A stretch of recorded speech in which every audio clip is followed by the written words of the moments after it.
मेरी आज की कहानी का शीर्षक है और वो लेखिका बन गई। गीता एक साधारण कदकाठी की दुबली पतली लड़की थी। रंग ही भूरा था, पर नाक नक्श अति सामान्य। फिर भी सबको अच्छी लगती थी। आम पड़ोसी की तरह विकास भी गीता के घर के बगल वाले घर में अपने परिवार के साथ रहा करता था। गीता और विकास दोनों बचपन से ही एक ही स्कूल में पढ़कर बड़े हुए थे। बढ़ती हुई उम्र के साथ साथ वे इतने अच्छे मित्र बन गए थे कि भविष्य में एक दूसरे के जीवन साथी बनने का भी निश्चय कर लिया था। 12वीं की परीक्षा दोनों ने अच्छे अंकों से पास किया था।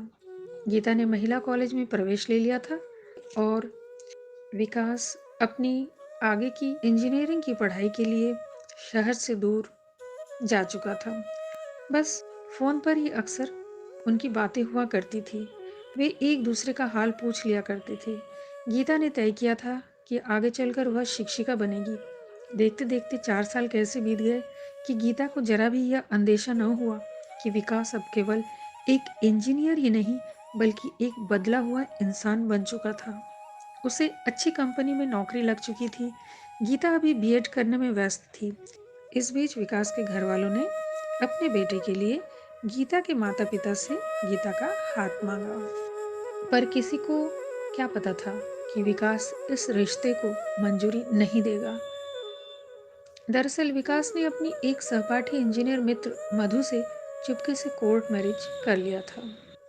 इसलिए गीता के माता पिता ने भी अपनी बेटी की मनोदशा को देखते हुए एक राजकीय परिवार के एकमात्र पुत्र से उसकी शादी करवा दी। गीता का पति राजकुमार होने के कारण कोई नौकरी चाकरी नहीं करता था। गीता को भी शिक्षिका का कार्य करने की अनुमति उसके ससुराल वालों ने नहीं दी। कुछ दिनों बाद गीता मायके लौटी तो पता चला विकास ने एक उपन्यास छपवाया है। इस बार शहर में चल रहे पुस्तक मेले में उसके उपन्यास की बड़ी तारीफ की जा रही है। जिसको देखो बस वही विकास की बातें कर रहा था। गीता की एक पक्की सहेली थी जिसका नाम पल्लवी बोस था। वह एक दिन गीता से मिलने आई।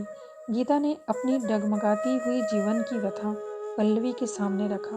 पल्लवी एक सुलझी हुई समझदार लड़की थी। वह समाज सेवा का कार्य भी करती थी।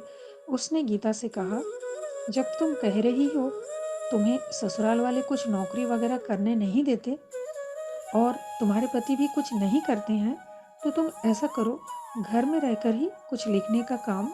याद है स्कूल में तो तुम ही विकास के प्रोजेक्ट बना दिया करती थी और जब भी स्कूल में कोई भाषण प्रतियोगिता या कोई समाचार पाठ प्रतियोगिता होता था तब तुम्हें तो उसे सब कुछ लिख दिया करती थी। तो फिर तुम अब अपने लिए क्यों नहीं लिखती? गीता मायूस होकर कहने लगी, अरे तब की बात और थी, और भला मेरी रचनाओं को कोई क्यों भला छापे? पल्लवी ने फिर समझाया, तो कोशिश तो कर, मैं तेरे साथ हूँ, तेरी मदद मैं करूँगी। पल्लवी की प्रेरणा से गीता ने छिप छिप कर लिखना आरंभ किया। पल्लवी की मदद से एक अखबार के रविवार या अंक में उसकी पहली कहानी छपी। फिर उसकी कई ई बुक भी छपकर आ गई। रिश्तेदारों, मित्रों और पड़ोसियों के बधाई फोन आने लगे थे। गीता के पति व ससुराल वालों के पास भी फोन आने लगे। सभी ने गीता की कहानी को सराहा। गीता के पति ने गीता से कहा, मुझे तुम पर आज बहुत गर्व हो रहा है। गीता बस मुस्कुराकर चुप हो गई थी, पर दिल में एक जिद थी कि मुझे विकास से आगे निकलना है। मैं इस कलम की ताकत को ही अपना हथियार बनाऊंगी।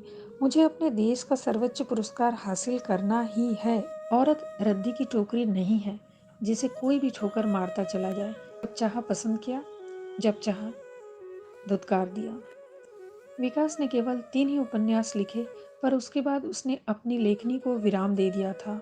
शराब का नशा उसकी इस प्रतिभा को नष्ट कर चुका था। पिछले 10 सालों में उसकी और कोई नई कहानी कहीं नहीं छपी, पर गीता की लेखनी सरपट दौड़ रही थी। इन 10 वर्षों में गीता को कई इनाम भी मिल चुके थे। विकास की बेवफाई ने उसे अपमानित अवश्य किया था, पर पल्लवी बोस ने उसे टूटने से बचाया भी तो था। गीता के भीतर की प्रतिभा को पल्लवी ने ही उभारा था। आज गीता को देश का सर्वोच्च लेखिका सम्मान मिलने जा रहा था। 100 से अधिक उपन्यास और लघु कहानियों का उसने अंबार लगा दिया था उसकी लेखनी में समाज की हर महिला के लिए एक प्रेरणा की पुकार थी।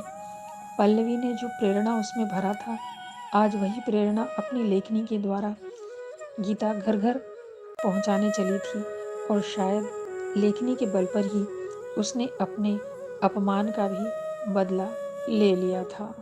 दोस्तों, आशा करती हूँ आपको ये कहानी अच्छी लगी होगी।